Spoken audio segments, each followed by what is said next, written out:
In the original Horton Hears a Who, What?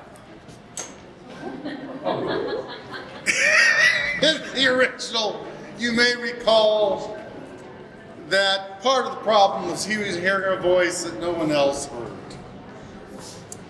Well, Dr. Seuss was not the first to come up with this particular concept.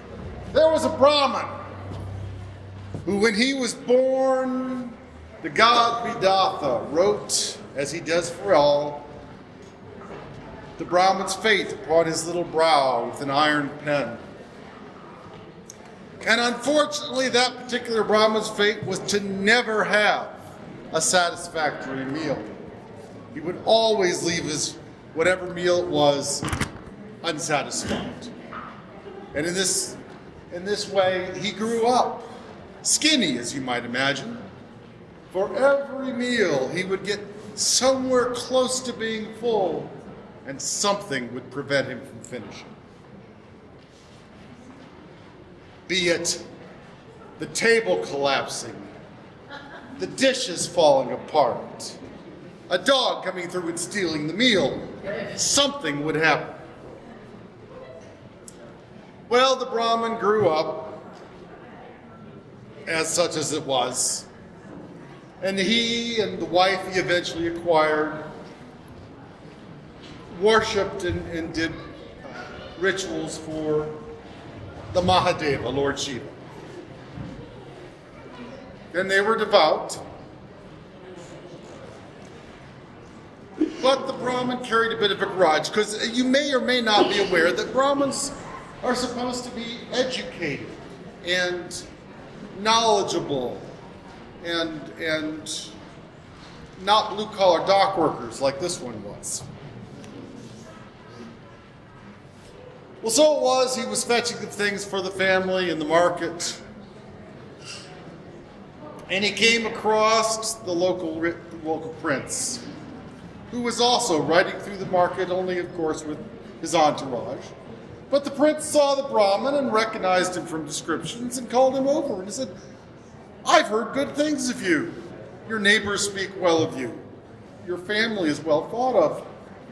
Come visit me for dinner tonight up at the palace." And the Brahmin looked at his dirty arms, his plain clothes. And he said, "I'll accept your invitation." Hope springs eternal. So he went home. He said, "Wife, I need to wash. I need my best clothing. I've been invited tonight to the palace for the meal." And the wife said, but, he said, "I know. But maybe." So that evening he went up to the palace and he knocked, and he was admitted to a fine feast hall. Hundreds of people, piles and piles of food. And there the prince was talking with folks of high status. And the Brahmin was seated fairly nearby, and he listened, and he talked to people near him. But soon the prince was called away on business, and the meal continued.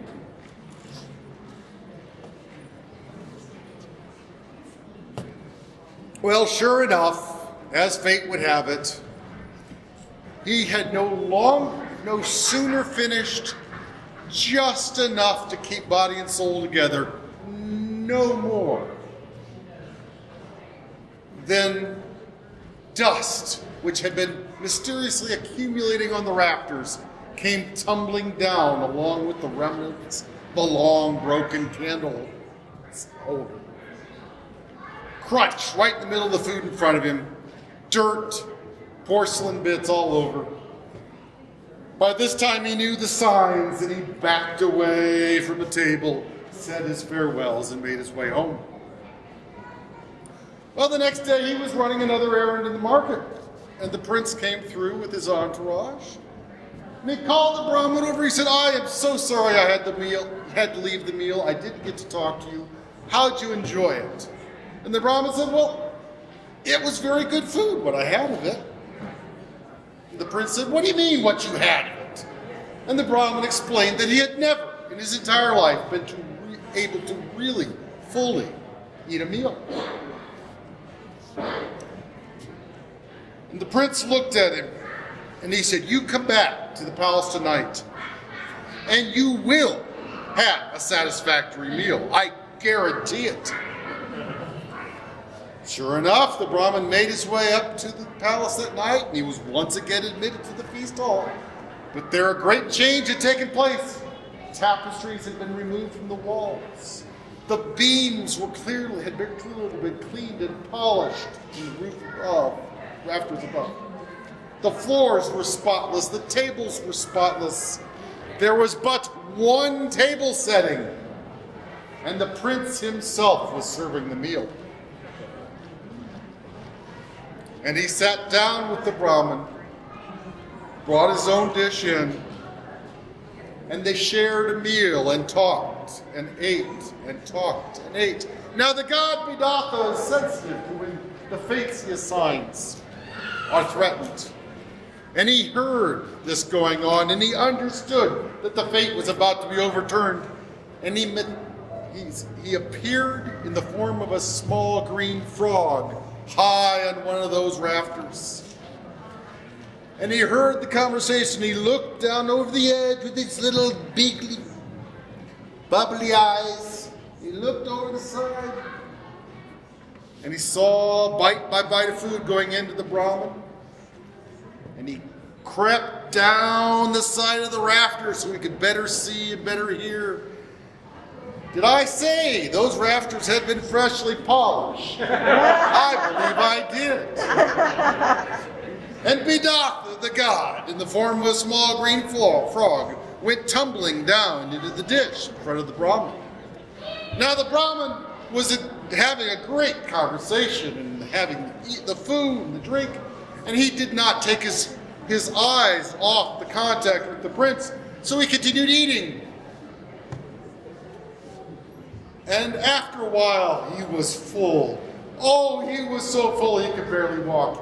And he thanked the prince with heartfelt gratitude and waddled out the door and down the hill toward his house.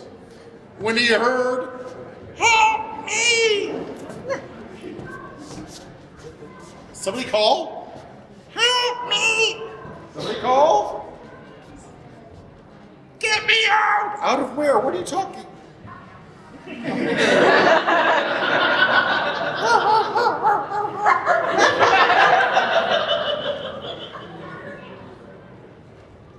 Who's down there?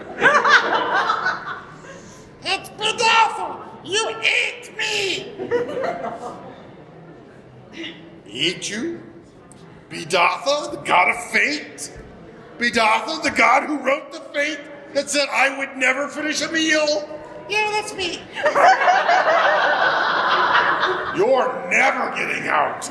Never, never, never, never. You shall always be safe and sound right here." "Oh, no."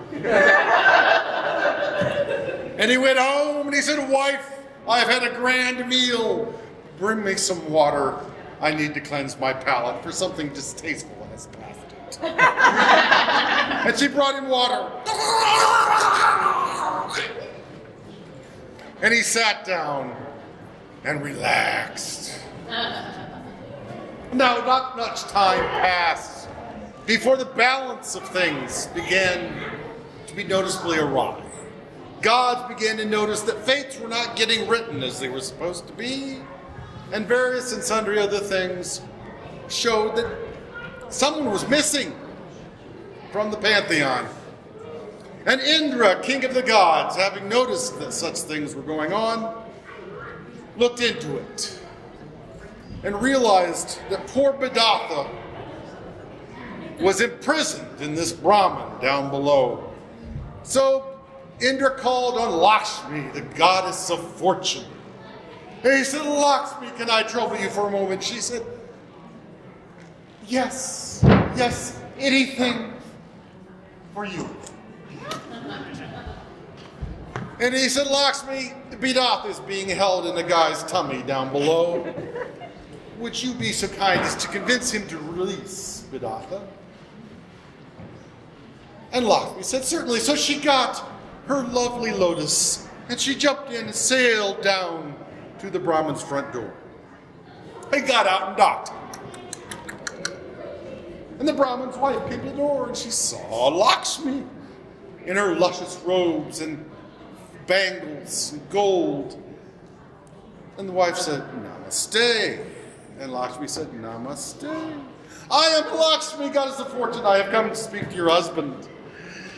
And the wife said, right this way. She leads him into the Brahmin, and he is once again relaxing. And she makes the introduction, and Lakshmi is impassionedly trying to convince him to release Bidatha. And he stops her and he says, halt, Lakshmi, goddess of fortune. What have you ever done for me? I am poor. I barely keep food on my wife and I's table. I cannot have not been able to finish a meal. We have no spare money, no fancy goods, no fancy clothes. What have you done for me? Get out of my house. And he picked up a piece of firewood. He said, get out of my house or I will beat you. And flustered, she bustled out of the house, jumped into her lotus, and floated up into the heavens. Well, after reporting her failure to Indra thought, well, perhaps someone with a bit more intelligence is due here, for we are talking about a Brahmin. So he said, Sarasvati, goddess of learning, please go visit this guy. Tell him to release Bidatha. And so she jumped on her swan and sailed down to the Brahmin's front door. And popping off, she knocked on the door. And the Brahmin's wife opened the door. Namaste. And Sarasvati says, Namaste. I am Sarasvati, goddess of learning. I have come to speak to your husband. And the Brahmin's wife, of course, said, of course, right this way. But no sooner had Sarasvati come in the door in her distinctive garb and accoutrement, the Brahmin grabbed his stick of firewood and said, Sarasvati, I recognize you. What have you ever done for me? I, a born Brahmin, I cannot read, I cannot write, I've never had the extra energy and concentration to do so. What have you done for me? Nothing. Get out of here or I will beat you. And once again, flustered, a goddess goes hurrying from his house and jumps on her honking swan and heads up into the heavens. Well, having reported this to Indra finally said, it's time to call on Shiva. Now, yes, Indra is king of the gods, but Shiva is the Mahadeva. And it is not to be handled quite so brusquely. So Indra went to Shiva's home in Mount Kailasa, and he made polite conversation with Parvati, Shiva's consort, and their son Ganesh, and their other son Skanda. And then he knelt before Shiva and he said, Shiva, one of your devotees has imprisoned Bidatha, and we desperately need him back into doing the faith thing. Please, please, please convince him. And Shiva looked at Indra and at the heavens and looked afar at his devotee. Said, yes, that is just. I will do so.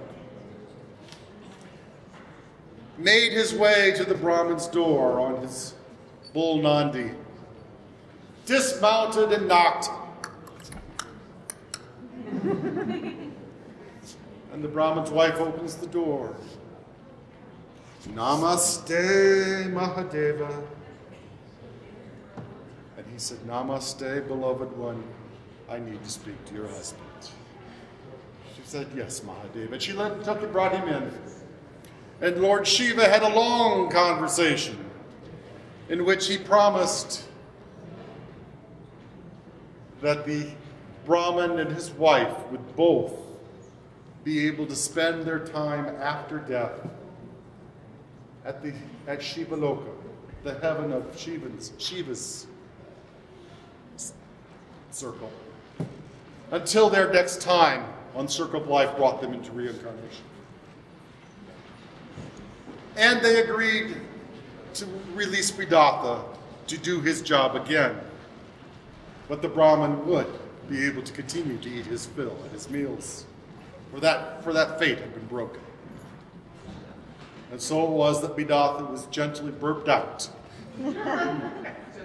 and fate returned to its norms for them.